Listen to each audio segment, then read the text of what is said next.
Di sini saya akan menjelaskan materi pertama terkait kompetensi sumber daya manusia. Kompetensi sumber daya manusia adalah kemampuan dan karakteristik yang dimiliki seorang berupa pengetahuan, keterampilan, dan sikap perilaku yang diperlukan dalam pelaksanaan tugas jabatannya dalam lingkungan suatu pekerjaan. Tingkat kompetensi dibutuhkan agar dapat mengetahui tingkat kinerja yang diharapkan untuk kategori baik atau rata-rata. Penentu ambang kompetensi yang dibutuhkan tentunya dapat dijadikan dasar bagi proses seleksi, perencanaan, evaluasi kinerja, dan juga pengembangan sumber daya manusia.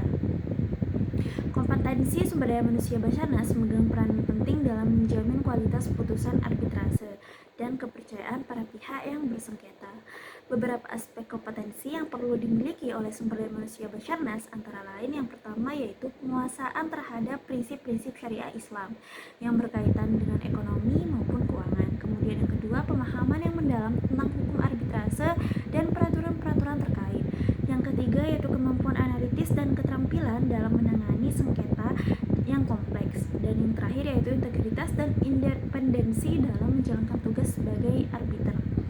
Kemampuan komunikasi dan negosiasi yang baik untuk memfasilitasi proses arbitrase. Basarnas di sini perlu memastikan adanya program-program pelatihan dan pengembangan SDM yang berkelanjutan untuk dapat meningkatkan kompetensi para arbiter dan staf pendukungnya.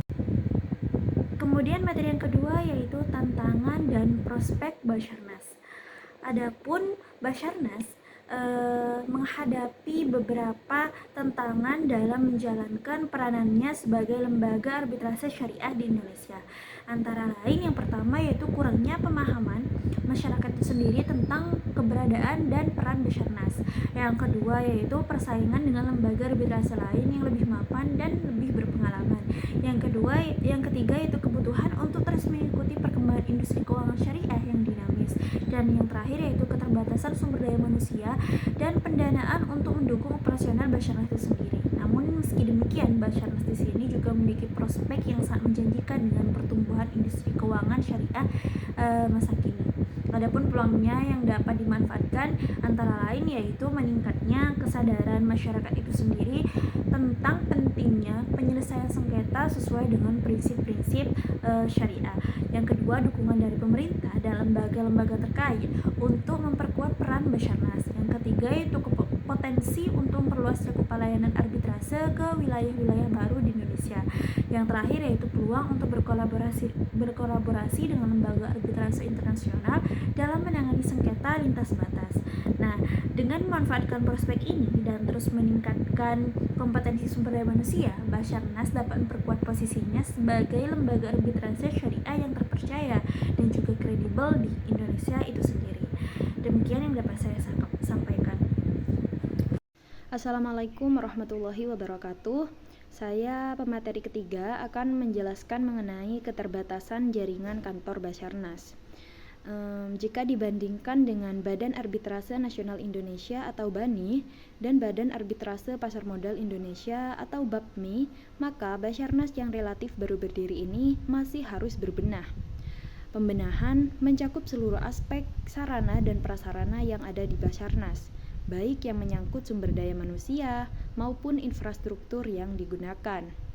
Selain itu, keterbatasan jaringan kantor Basarnas di daerah juga menjadi suatu kelemahan, sehingga pengembangan jaringan kantor Basarnas diperlukan untuk mengiringi eksistensi pertumbuhan perbankan syariah yang juga tidak kalah pesat di daerah-daerah Indonesia.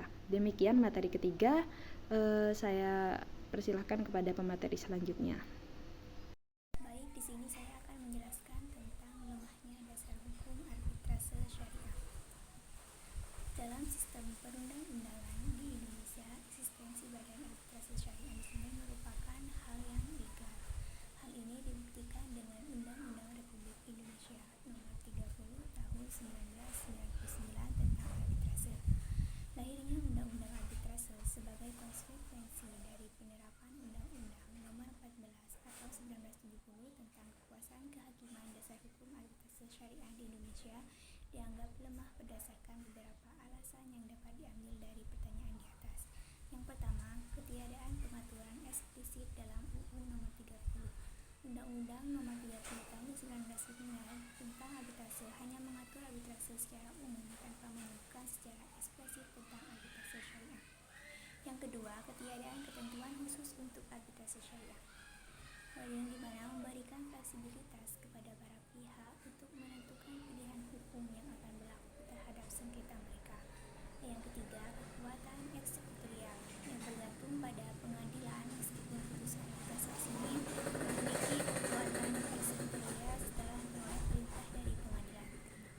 Assalamualaikum warahmatullahi wabarakatuh.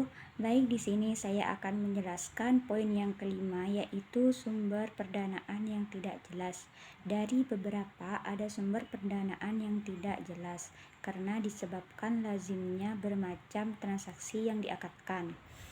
Pada praktiknya, bisnis di perbankan syariah ataupun lembaga keuangan syariah atau LKS biasanya diawali oleh adanya perjanjian secara tertulis di antara kedua belah pihak.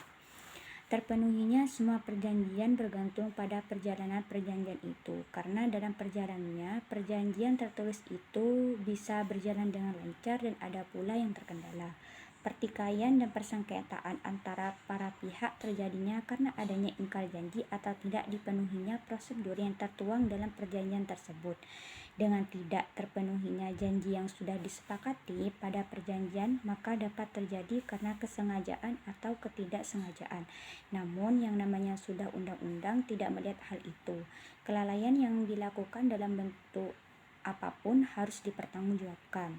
Pertanggungjawaban ini bisa dicarikan solusinya melalui lembaga non-legitimasi. Dimusyawarahkan dengan baik, bukan mencari siapa yang kalah dan siapa yang memenangkan perkara, akan tetapi mencari siapa yang benar dan siapa yang salah.